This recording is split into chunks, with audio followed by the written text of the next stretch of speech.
오늘 말씀은 고린도전서 14장 26절부터 40절까지입니다. 고린도전서 14장 26절부터 40절입니다. 그런즉 형제들아 어찌할까? 너희가 모일 때 각각 찬송시도 있으며 가르치는 말씀도 있으며 계시도 있으며 방언도 있으며 통역함도 있나니 모든 것을 덕을 세우기 위하여 하라. 만일 누가 방언으로 말하거든 두 사람이나 많아야 세 사람이 차례를 따라하고 한 사람이 통역할 것이요 만일 통역하는 자가 없으면 교회에서는 잠잠하고 자기와 하나님께 말할 것이요 예언하는 자는 둘이나 셋이나 말하고 다른 이들은 분별할 것이요 만일 곁에 앉아있는 다른 이에게 계시가 있으면 먼저 하던 자는 잠잠할지니라. 너희는 다 모든 사람으로 배우게 하고 모든 사람으로 권면을 받게 하기 위하여 하나씩 하나씩 예언할 수 있느니라. 예언하는 자들의 영은 예언하는 자들에게 제재를 받나니 하나님은 무질서의 하나님이 아니시오 오직 화평의 하나님이시니라. 모든 성도가 교회에서 함과 같이 여자는 교회에서 잠잠하라. 그들에게는 말하는 것을 허락함이 없나니 율법에 이른 것 같이 오직 복종할 것이요 만일 무엇을 배우려거든 집에서 자기 남편에게 물을지니 여자가 교회에서 말하는 것은 부끄러운 것이라. 하나님의 말씀이 너희로부터 난 것이냐 또는 너희에게만 임한 것이냐. 만일 누구든지 자기를 선지자나 혹은 신령한 자로 생각하거든 내가 너희에게 피언지하는 이 글이 주의 명령인 줄 알라. 만일 누구든지 알지 못하면 그는 알지 못한 자니라. 그런즉 내 형제들아 예언하기를 사모하며 방언 말하기를 금하지 말라. 모든 것을 품위 있게 하고 질서 있게 하라. 아멘. 강물이 흐르는 것은 그 지역의 축복이라고 할 수 있습니다. 강물이 생명의 원천이 되기 때문이겠죠. 그런데 그 강물이 강줄기를 벗어나 다른 곳으로 흐르게 되면 그것은 축복이 아니라 재앙이 됩니다. 강물은 반드시 강둑 안에서 흘러야 논과 밭을 적시고 생명을 살립니다. 그러나 둑이 무너지면 같은 물이 마을을 덮치고 사람들을 고통스럽게 만들죠. 물 자체가 문제가 아니라 물이 흐르는 방식이 문제라는 것을 알 수 있습니다. 고린도 교회도 마찬가지였습니다.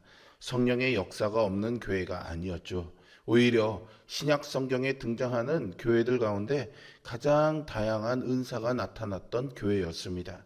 방언도 있었고 예언도 있었고 지식과 가르침의 은사도 있었습니다. 문제는 은혜가 부족해서가 아니라 은혜를 담아낼 질서가 부족했다는 것입니다. 고린도는 당시 로마 제국의 대표적인 상업 도시였습니다. 여러 민족과 문화가 모여드는 국제 도시였고 동시에 경쟁과 과시 문화가 강한 도시였습니다. 사람들은 자신을 드러내고 인정받기를 좋아했습니다. 이러한 세속적 문화가 교회 안에 들어오면서 은사조차 자신을 자랑하는 수단으로 변질되기 시작한 거죠. 예배는 하나님께 집중하기보다 자신을 드러내는 무대가 되어갔고요. 성도들은 서로를 세우기보다 자기가 얼마나 영적인 사람인지를 보여주려고 했습니다. 그래서 바울은 고린도전서 12장에서 은사의 다양성을, 그리고 13장에서는 사랑의 우선성을, 그리고 14장에서는 은사의 질서를 가르칩니다.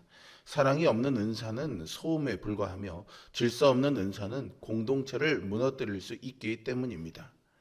오늘 본문에서 바울은 성령의 은사가 풍성하게 나타나는 교회가 어떻게 질서를 세워야 하는지 가르쳐 줍니다. 그리고 그 원리는 오늘 우리의 예배와 가정과 삶에도 동일하게 적용됩니다. 26절에서 바울은 고린도 교회의 예배의 모습을 묘사하는데요. 너희가 모일 때 각각 찬송시도 있으며 가르치는 말씀도 있으며 계시도 있으며 방언도 있으며 통역함도 있나니 라고 말하죠. 초기 교회의 예배는 오늘날처럼 어떤 정형화된 순서가 있던 것은 아니었습니다. 성도들이 자유롭게 참여하면서 은사를 나누었죠. 이러한 모습은 매우 건강한 모습일 수 있습니다. 문제는 모두가 동시에 말하고 자신이 받은 은사를 먼저 드러내려 하면서 예배가 혼란스러워졌다는 것입니다. 그래서 바울은 가장 중요한 원칙을 제시합니다. 모든 것을 덕을 세우기 위하여 하라라고 말이죠.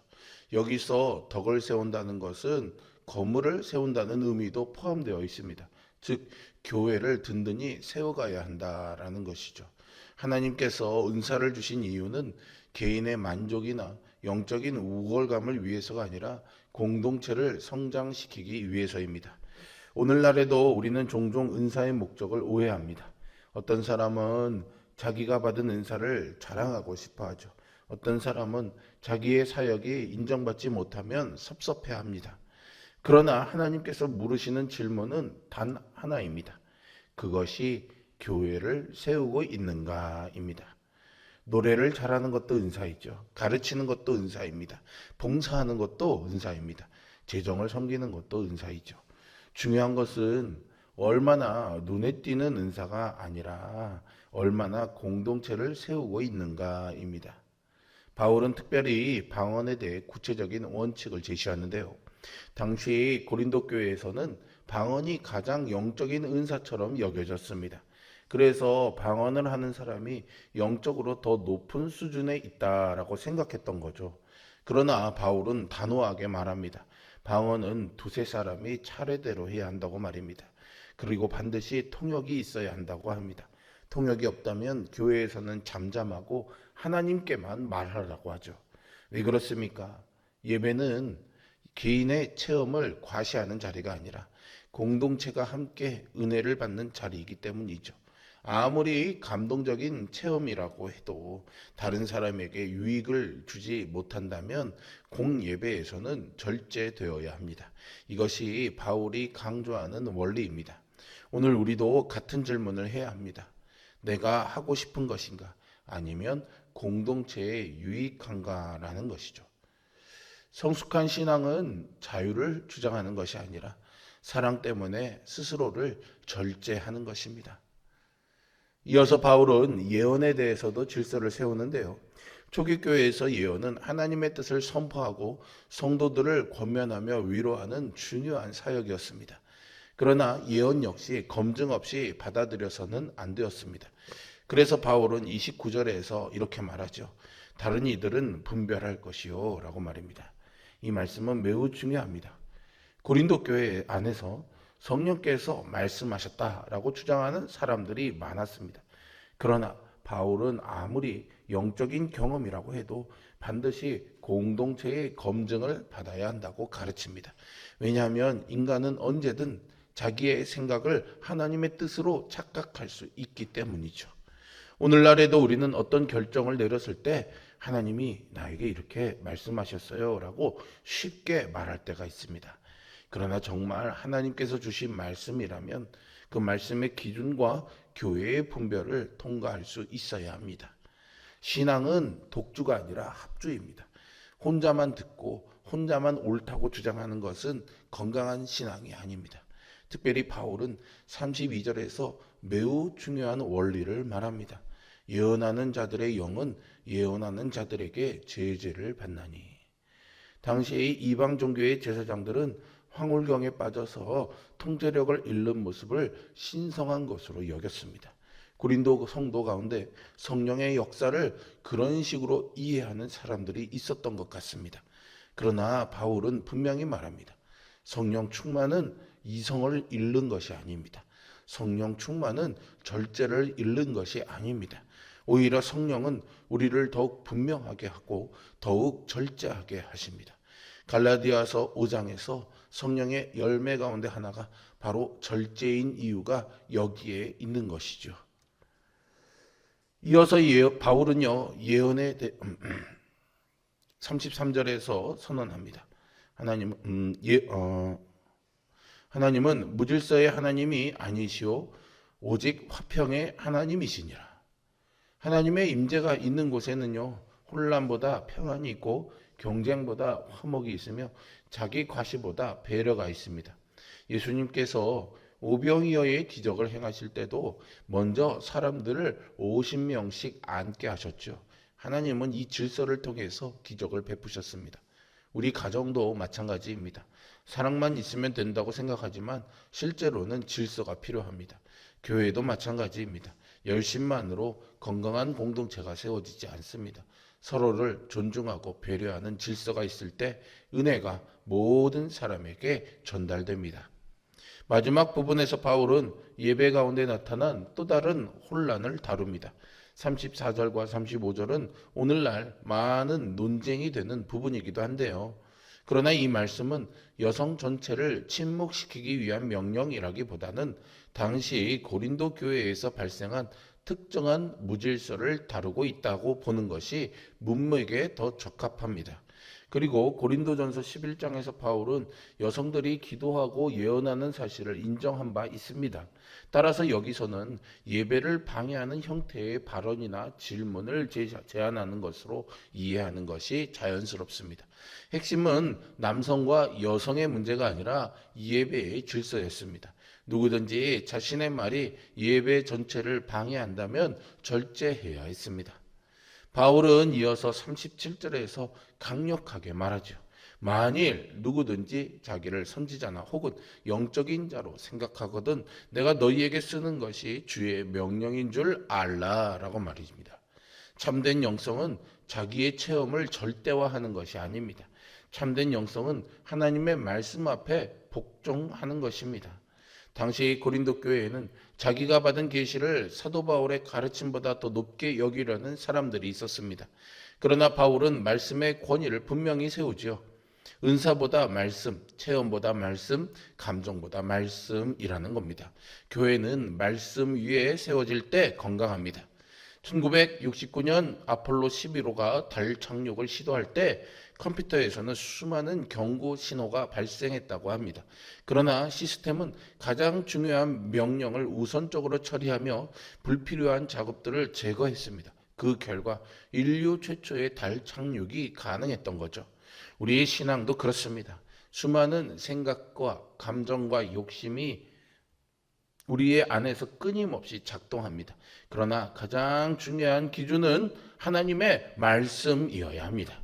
말씀이 중심이 될 때 삶의 질서가 세워집니다. 말씀이 중심이 될 때 가정이 바로 세워집니다. 말씀이 중심이 될 때 교회가 건강해집니다. 바울은 결국 40절에서 이렇게 결론을 내립니다. 모든 것을 품위 있게 하고 질서 있게 하라라고 말이죠. 이 말씀은 단순히 예배 순서를 잘 지키라는 의미가 아니죠. 하나님의 은혜가 공동체 안에서 건강하게 흐를 수 있도록 하라는 뜻입니다. 강물이 강둑 안에서 흐를 때 생명을 살리는 원천이 되듯이 하나님의 은혜도 질서라는 통로를 통해서 흘러갑니다. 오늘 우리는 열심은 있는지 모르지만 질서는 잃어버리고 있는 것은 아닌지 돌아봐야 합니다. 내가 옳다는 주장보다 공동체의 유익을 먼저 생각하고 있는지를 살펴보아야 합니다. 나의 은사를 드러내기보다 교회를 세우고 있는지를 점검해야 하는 것이죠. 성령의 역사는 혼란이 아니라 화평을 낳습니다. 참된 영성은 자기 주장보다 말씀에 대한 순종으로 나타납니다. 우리가 서로를 배려하며 질서를 세우고 주님의 말씀에 복종할 때 하나님의 은혜의 강물은 우리 교회와 가정 가운데 더욱 풍성하게 흘러갈 것입니다. 그때 세상은 우리 안에서 역사하시는 화평의 하나님을 보게 될 것입니다. 그리고 우리 공동체는 은혜와 사랑으로 든든히 세워져 가기를 소망합니다. 함께 기도하도록 하겠습니다. 살아계신 아버지 하나님, 오늘도 주신 귀한 말씀을 마음에 받고 하나님의 질서 안에서 살아가는 삶을 소망합니다. 우리가 받은 은혜와 은총이 아무리 탁월하고 뛰어나고 감동적이어도 말씀을 중심으로 한 하나님의 질서 안에서 행해지지 않는다면 자칫 교회 안에 혼란과 무질서를 이야기하며 건강한 교회를 세우는데 걸림돌이 될 수 있다는 사실을 무겁고 두려운 마음으로 우리의 마음에 인정하고 받아들이게 하여 주시고, 나는 아니야 라는 생각보다 나도 얼마든지 그럴 수 있으니 주님 나를 도와주세요 라고 겸손하게 무릎 꿇고 구하는 기도가 우리의 입술에 있게 하여 주시옵소서. 성령님, 내 안에 지주하여 주시고 내 심령을 다스려 주시고 하나님 말씀 기억나고 깨닫게 하여 주시어서 참된 절제의 열매를 맺어가는 삶이 되도록 우리를 인도하여 주시옵소서.